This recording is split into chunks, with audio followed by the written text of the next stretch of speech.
Hello, I'm Bernard Hickey from interest.co.nz and welcome to another in our series of double shot interviews where we bring in someone interesting to talk about something interesting. And today we've got Mark Francis. Welcome in, Mark. Thanks, mate. Mark is the Managing Director of Augusta Funds Management, which is involved in property syndications. Mark, can you tell us what exactly is a property syndication? Sure. I guess practically what it is a mechanism that allows smaller investors a vehicle to get into large-scale commercial property. So without the kind of mechanism that we put together, you know, with $50,000, what can they buy? So practically that's what it's about. Legally, the structure is slightly different to a company. What it is a mechanism that basically allows them to buy a share of the underlying title to that property. So they literally, depending on how we do it, literally can have their name on the title to that property. And how much debt is connected to that title? Look, it's deal by deal. In the environment pre-financial crisis, these things were typically geared to around 50%. But you know, in the wake of the fallout of the GFC, like everybody, their attitudes to debt has come back considerably, and so have ours. So we're now typically 35 to 40% geared, with the balance being investor equity. And you organise the loan with the bank? Yeah. So to come at your first question, we do everything basically. So we source the property, we put the structure together that enables them to buy into it. We put the funding in place. We get everything set up so that it's a working syndicate. They put their funds in, the property settles, and then we manage it ongoing. And what type of properties do you typically buy? So, you know, if you look at what we've done historically, there's a common theme there, and that is, generally speaking, you'd be very well known tenants. So, you know, tenant quality is obviously really important. We tend to focus on industrial and bulk retail type properties. Sort of big box buildings. Big box buildings. They're simple. Not a lot goes wrong with them. If you have tenants vacate, they are typically, you know, relatively easy to re-let and don't require, you know, recarpeting and reconfiguring of office spaces. So we've tended to stay away from office buildings for syndication and stick to, as I say, industrial and bulk retail. Let's look at an example now of one that you've currently got on offer for syndication, which is Carter's Tauranga. And we'll show you all a picture of what this building looks like, and then we can go through the structure of the deal and what's offered. So we've got here a picture of the Carter's Tauranga. This is Carter's the hardware company. This is where you go in and you buy yourself a bunch of wood or whatever. Yeah. And this is in Tauranga. It says here a 13 plus 6 plus 6 year lease. What does that mean? So yeah, 13-year lease was signed by Carter Holt. The plus 6 bits are the rights of renewal beyond the initial 13-year term. It started in 08, so it's got 9 years or just over 9 years remaining on the existing term. So if you buy in, essentially as you buy into the building now with us, there is 9 years term certain, as we call it. And there is obviously fixed growth throughout that lease as well. So one of the nice things about larger commercial assets like this is you can buy into fixed growth, and by that it can be pegged to CPI, or it can be, this one actually has got 3% per annum. So we're able to forecast with some certainty what the cash flows of this thing's going to look like. So with any leveraged investment, if the value of the building drops, then the drop in the value of your equity is a bigger drop. Sure. What are the risks that the value of that building might drop? Yeah, well, at the end of the day, syndication is an investment in property, right? So your number one risk with syndication is probably tenant risk, and that has the biggest potential to impact your overall value. You know, if your property hasn't got a tenant, obviously you've got major valuation issues.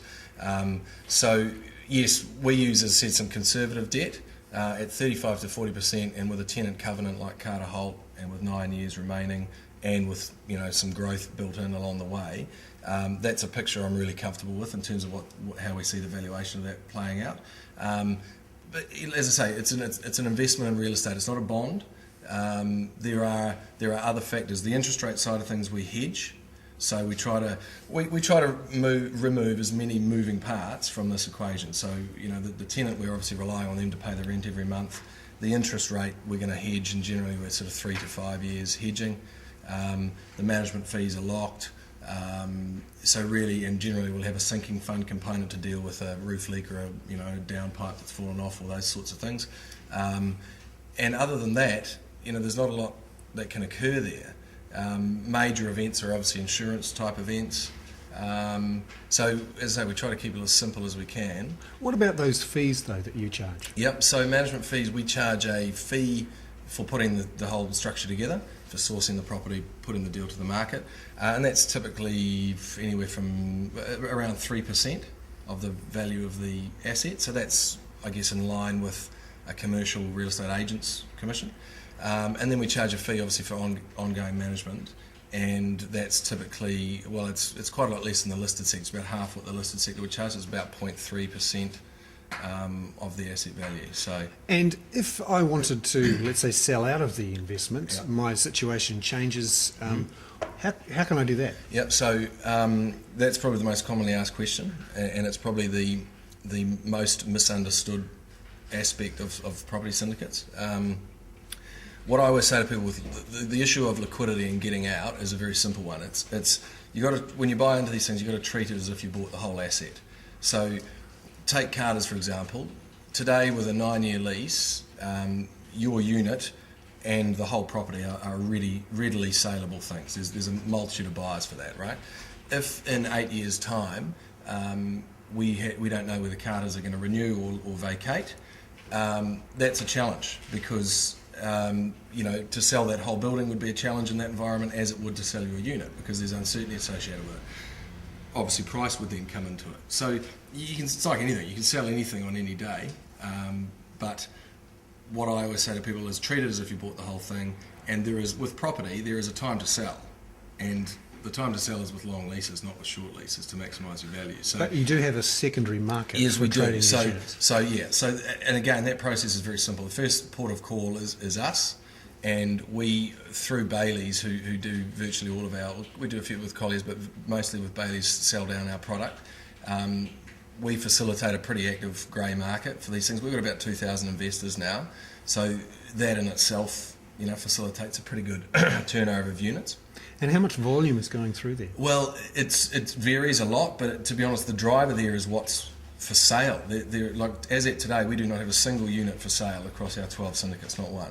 So the volume isn't huge, but that's more driven by a lack of supply than anything else. But in saying that, we've had years where we've done $5 million worth of secondary sales across the syndicates, which is pretty healthy volume. So, and when people sell, do they sell for more than what they bought them for? Look, again, they can. Often, most of the transactions we've had are at the 50th, so at the par price, at the buy-in price. We've certainly had ones change hands above, and we've had the odd one change hands at below, but not many. Majority well and truly either at par or above. Some people have compared property syndicates to other leveraged property type exposures. What's different between a property syndicate and, let's say, a finance company or a securitized bond? Well, they're completely different, really, fundamentally. Securitizations or finance companies, I mean, that's essentially an investor lending money to a finance company to go on lend for whatever use, we don't know. Your security is a debenture, and history's shown that's not worth a hell of a lot. Property syndicate, at the end of the day, it simulates direct ownership of an individual buying a building. That's basically, if you put money into a syndicate, you are buying a building. So you're buying land, you're buying buildings, and you're buying a tenant paying your rent. And that is another key point, is unlike buying into a listed trust, property trust, with syndicates, that's all you're buying. It's single asset, so you're not going to be tapped on the shoulder later for a rights issue to go and buy another building. This is all you've bought. And what we find is our investors, they essentially do their own diversifying. So they're not, we don't expect people to put all their life savings into one asset, and I would never recommend that. But the beauty is we reasonably regularly are bringing new offers to the market, and so that gives people the opportunity to say, I'll have a unit in that one and I'll wait for the next one and do another on that one. And so they pick the ones they like and the ones they don't like. And how is the syndicated property market regulated? So we're regulated under the Securities Act, under the FMA, like all financial products. There is a subtle difference, and what we do is we actually operate under an exemption notice, a Securities Act exemption notice, which says, look, this isn't a business we're selling here, this is a property, a single asset. We don't need 5 years of historical financials and 5 years of forecasts. It's a building, so we need a valuation from a registered valuer, and we need an offeror's statement, which is a summary document, to be honest, which is not far from a prospectus anyway. And basically those two documents are what an investor would invest on off the back of, and that tells them everything they need to know. So, And just going back finally to your offer on at the moment for Carter's Tauranga, what sort of returns are you offering investors with that one? so that's showing an initial return of 9%. So that's a leveraged return. This asset's going to be geared to 40%. So that's ASB Bank providing 40% of the funding, 60% coming from investors, and they will be getting a 9% return. So this another key point is that 9% is after all costs, everything after management, obviously payment of the interest expenses, anything else, and we pay out investors gross. So we pay, unlike a property trust pays a quarterly dividend, we pay a monthly dividend, if you like, call it a dividend, monthly distribution.